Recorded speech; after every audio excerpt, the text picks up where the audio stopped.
Okay, wait. What is this all about? What is this instrument? Who's this guy? Right, welcome to this short introduction of the Clavinimbus Après-Baschet and the family of sound devices around that. First of all, please excuse me, I'm not a YouTuber. I'm Martí Ruids, sound artist, I guess, researcher and professor at the Fine Arts Faculty of the Barcelona University, and I'm coordinating the Baschet Sound Sculpture workshop. Okay, so I'm posting this video because I recently appeared on this video from Matthias Gratz, who I thank for his interest in the Baschet instruments and inflatable instrument or balloon-based instrument. So first of all, I want to say that I appreciate Matthias Gratz for introducing the Clavinimbus and the Baschet inflatable guitar to so many people in his YouTube channel. And since we made this Clavinimbus by 2012, 2013, some people has been asking, and there's little media about this. The reason there's not too many amounts of media on this is that it's just the first version and I'm still thinking about how to improve it, so hopefully soon there will be a second version, an improved version of this first prototype. But let's go to the basics. What has the Baschet Brothers to do with this? Well, the thing is, the Baschet Brothers, for those of you who don't know them, there were these two brothers who pioneered sound sculpture and focused into studying acoustics and developing a very interesting system of thinking acoustics, of understanding the basic functions, the behaviors of each element of any possible acoustic device. I won't go into detail into that now. In this channel we have several videos about the Baschet Brothers, and we have published some papers. The most recent one is the ODONTOHPHONES with our good friend Sudhu Tewari from California. Links in the description. And the Baschet Brothers already published their books, like this one that I edited, we edited at the Barcelona University, adding some unreleased fragments. Let's not digress. One of the Baschet systems to amplify acoustic sound was balloons, as they did in the first invention of Francois, which is an inflatable balloon that you can see on this other video on this same channel.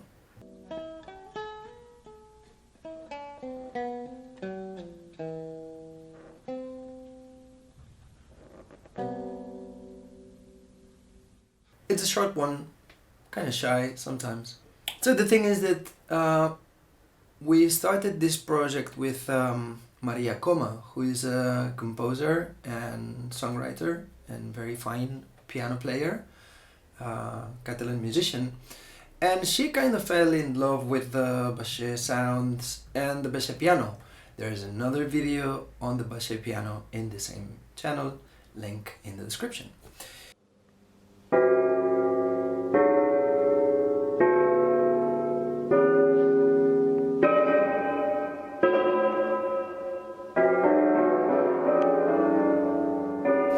But that piano sounds kind of like a bell thing, a bit weird, kind of like polytonal, clustery sound.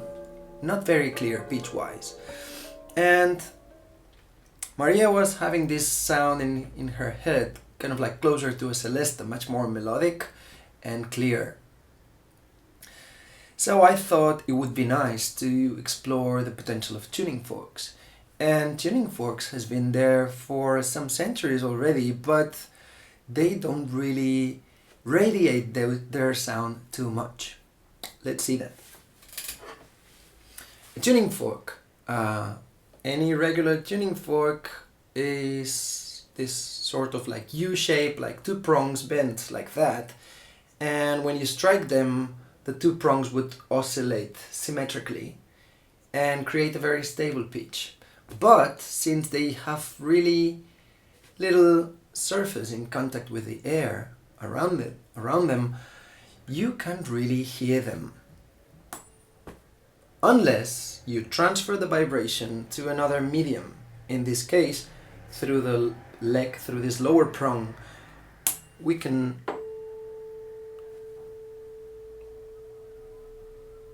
send the vibration into another medium. So the dulciton in the 19th century was using tuning forks instead of piano strings activated by a piano keyboard, but I believe it kind of like didn't succeed that much because the tuning forks didn't really radiate that much and the instrument was super quiet, and what do you do with a very, very quiet instrument?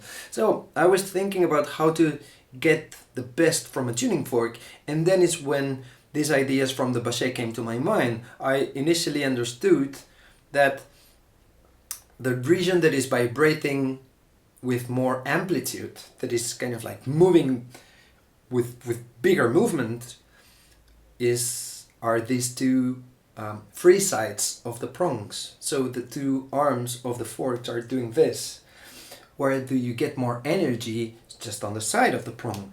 And this is when the balloon idea came. So how do we transfer energy from the fork to another medium? Yeah, we can use the lower side, the lower leg, or we can just take the vibration directly from the prong.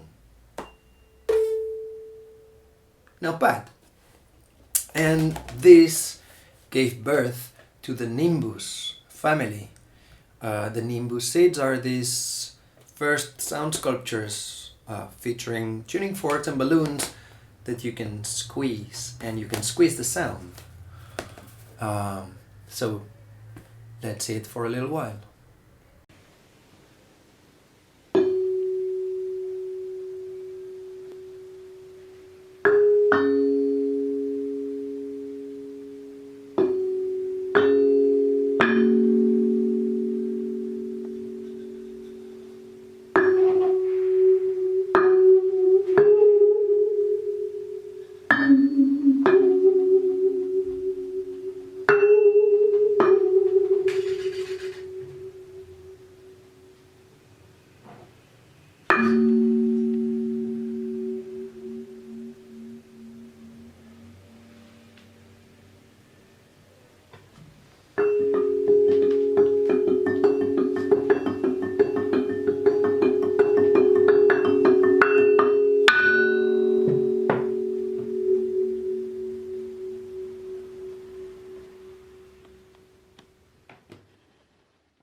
Right, so with this idea in mind, we just designed these aluminum tuning forks, laser cut, then I fine-tuned them, and I just built this thing. So you can listen to some of those sounds at this Maria Coma album, but she was not really using the pedal that much. Probably because it was still kind of like an awkward idea. It feels fragile to have a balloon there that could just blow up. And I admit that the mechanism is still too noisy. Kind of like the keys are already noisy because that's a recycled second-hand piano mechanism. But I think the idea is powerful enough and the sound is really beautiful. So I expect that in the future there will be better versions of this, and I hope better musicians than me will be using that. So this to me is a clear proof of how well the Baschet knowledge works in terms of allowing younger or newer generations to understand acoustical principles and develop new stuff. This doesn't look like Baschet, this doesn't sound like Baschet, but I couldn't ever come up with this idea, I guess, without the understanding that the Baschet provide me about acoustics. So this is why we call all this family the Nimbusids and the Clavinimbus family, an Après-Baschet family. Après-Baschet meaning after Baschet in French, sort of, and in Catalan, après is learned from Baschet. So actually, if you want to build one yourself, you can definitely do that. I published that as part of my PhD under Creative Commons license. So you can just do your own. And if you want to build them and sell them, we should talk about that. So you see, it's really simple in its principles. We've got the tuning forks that creates an oscillation transferred directly through the balloon that has a bigger surface area to radiate the sound through the medium, and by changing the pressure on the balloon activated by a foot pedal, we can come up with all these interesting effects.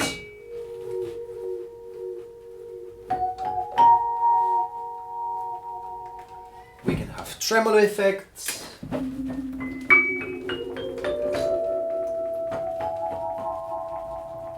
We can use it in a more rhythmical fashion.